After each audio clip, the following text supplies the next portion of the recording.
Sa ating mga politiko, sa ating mga mamamayang Pilipino, ang inyong pinakamamahal na Pangulo Rodrigo Duterte ay nandito, dinetain against his will, walang warrant of arrest.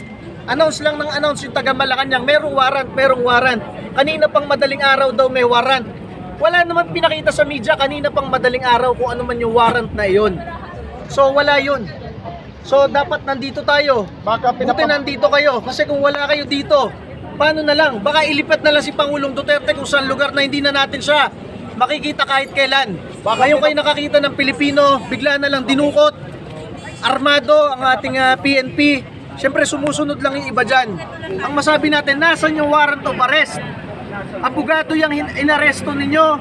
Pangulo ng Pilipinas dati ang inaresto ninyo. Wala man lang kayong konsiderasyon, 80 years old na ngayong buwan na ito. Pakitaan man lang ninyo ng isang warrant of arrest na maayos. Pakita nyo sa mga abogado niya, papasukin nyo man lang yung doktora niya. Kanina pa nandyan yung doktora niya, nandyan si Senador Bongo, may dalang pagkain. Galing lang sa isang biyahe, galing abroad. Wala man lang konting konsiderasyon. Kung kayang gawin yan sa isang dating Pangulo ng Pilipinas, kayang gawin yan sa inyong lahat at sa kahit sinong Pilipino na magsasalita laban sa mga